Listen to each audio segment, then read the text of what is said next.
I'm going to demonstrate how to set this ceramic filter system. And it's a great system as it is. It comes with this faucet and or a spout and a hookup to your faucet, a diverter. But I'm just going to show you how to convert it over to a pre-filter or an under sink filter. And you need 2 fittings, which I've got right here, and some tape, plumbing tape, and some extra hose. And you can, when you're ordering the system, you can ask for the conversion kit, and this is what comes in the conversion kit. So I'll just start by opening the thing up,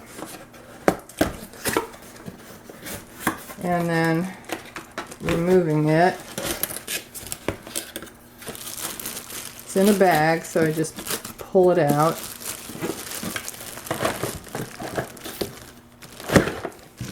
Okay, and what I'm going to do is I'm just going to unwind this, get it out of the way. And this is the diverter. Now, you could keep this on and still only just change this end where the spout is. If you wanted to pull the water from your faucet, have it go through this filter and then into your water ionizer.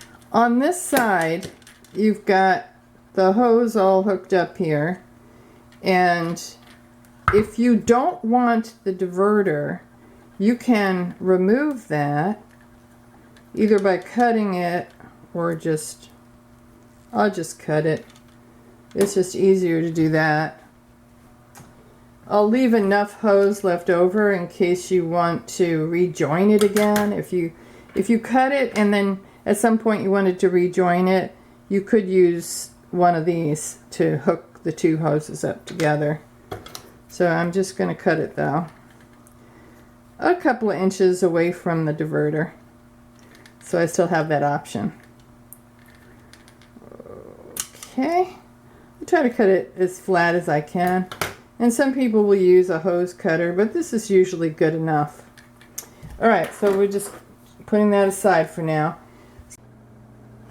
Okay, so now that you have removed your ability to get water from the sink, you would have to install something like a John Guest angle stop valve. I call them a T, but you can call them what they call them, angle stop valve. You can get that on my website. You can see the hole right there. After you would install this basically under your sink on your cold water line, and you just unscrew your cold water line and screw this in, and then screw your cold water line on the other side, and there you go. It's all hooked up, and it has gaskets so it won't leak. And then you push this hose in there till it's, really pushed in. I call it seated, and then it's, hooked up to your water. And then this little, on-off thing can turn the water flow on. This would be the on position the way it is right now. You can turn it off. You can put it somewhere in the middle if you want it to flow a little slower than its full maximum speed. Alright, so you'd have to purchase that separately to do that. Alright, now on the other side, I'm just going to take this out. It just pulls out. Okay, so now you're going to need to remove the bottom part of this in order to change that fitting. And it's got 2 screws, so you can use any kind of screwdriver.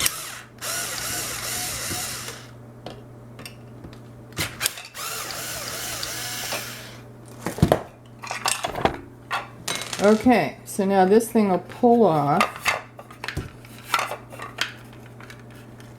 and you kind of have to jimmy it out of there because this is kind of in there. There we go. So now it's off. Now you have this fitting. Take this off.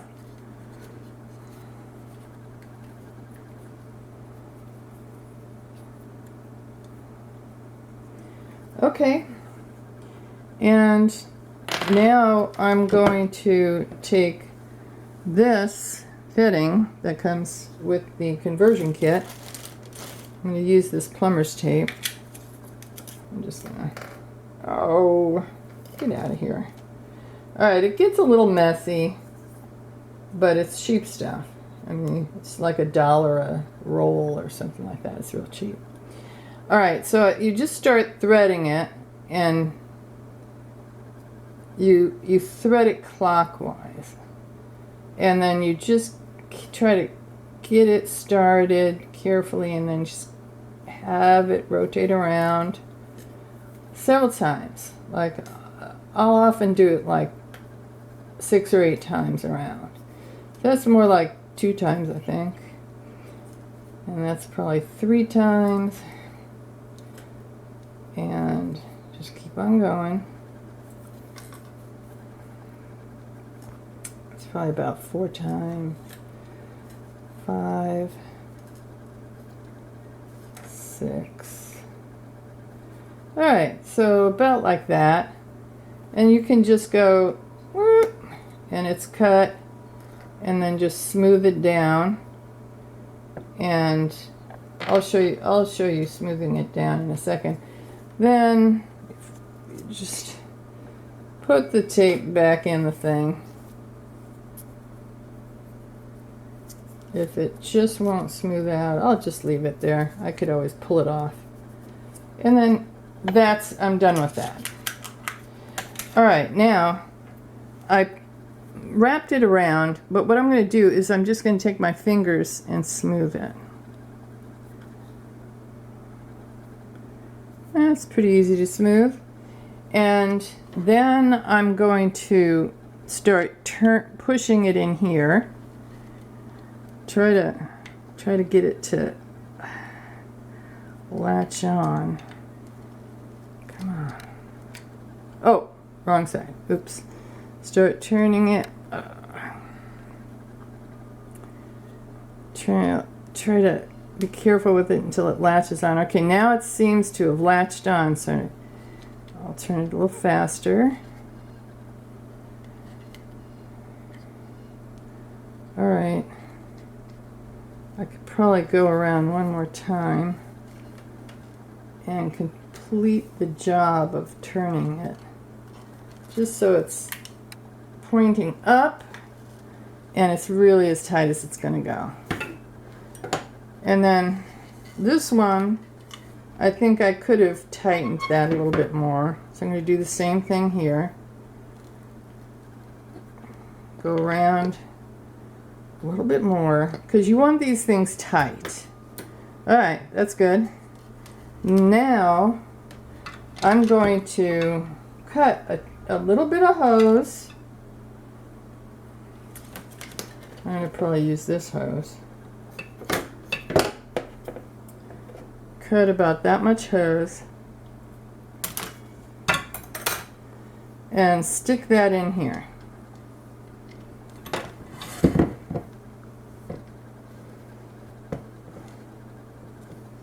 And I really want to push hard, get it seated.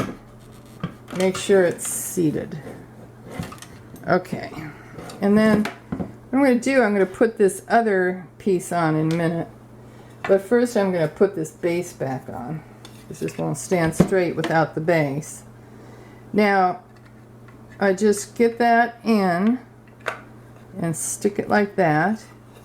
And then I'm going to stick those 2 screws back in there. And it will stand straight now. I'm going to put this final fitting on. And there you go. And now what I can do is put this other hose on the other side.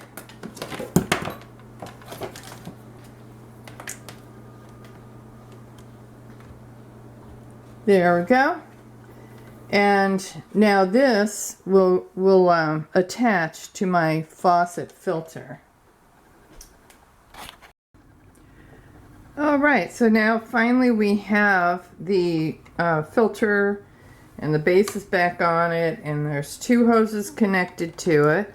So this is where the water comes in, and this is where the water goes out, and that 1/4 inch hose just hooks right into the water ionizer, or however it needs to hook into your faucet if you're not using a water ionizer. And the last thing I want to talk about is this is not a ready to go filter. It's actually in a packaging inside of the casing here. So you have to open it up, and some people have started filtering their water without checking and opening this, and that wouldn't filter at all. It just puts water through and nothing would happen. So this filter is inside there. You need to be very careful with it when you take it out of the housing, because it is ceramic, or the outside of it is ceramic, and it can break. Now, once you take that bubble wrap off, there is still a plastic wrap around it, and that is to further protect it from breaking during shipment. So you do have to take that off, like I said, very carefully, and then immediately, don't do this until you're ready to insert it into here, and you just screw it in. There's nothing more you need to do. It's got a little washer there, so once you screw it in real tight, or just medium tightness, it doesn't have to be superhuman tight or anything like that, it's going to be good. And then I'm not going to insert it right now because I'm not going to take the wrapping off of it. But then you screw this back on, and there's a gasket as well around here. So you don't need to use plumber tape on this. Please do not use plumber tape on this. Oh my gosh. Some people do, and don't. If there's a gasket, the rule of thumb is look and see, is there a gasket? Well, then you don't need plumber tape. So just leave it at that. Don't do that, mix plumber tape with the gasket.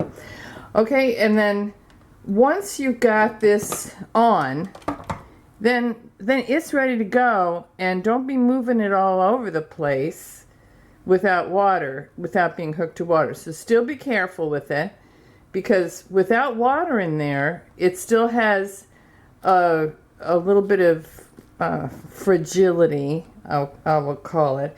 So don't put this together until you're ready to hook it to water. Hook it to water right away. Once you hook it to water, then the water input will be right here. All right. Don't hook it up to a water ionizer on this hose yet. Just keep this free.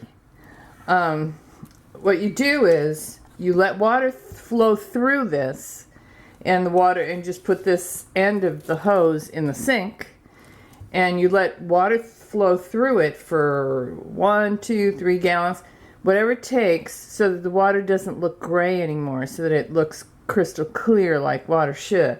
So the gray is just when anybody packs a filter, whenever you get a new filter, you have to do this. If nobody ever told you that before, or they probably did tell you and you just didn't pay attention. You have to, it's called flushing the filter. You have to do that. It takes 1 to 3 gallons. You just watch and see when it looks crystal clear, then hook this up to the water ionizer. And if you don't do that, then you're putting carbon dust or whatever, little tiny particles of carbon into the water ionizer, and that's not good. I mean, what if that went in and clogged up the filters or the machine or something? It might not do anything really, but it's just a rule of thumb precaution. Okay, and now you're ready to go.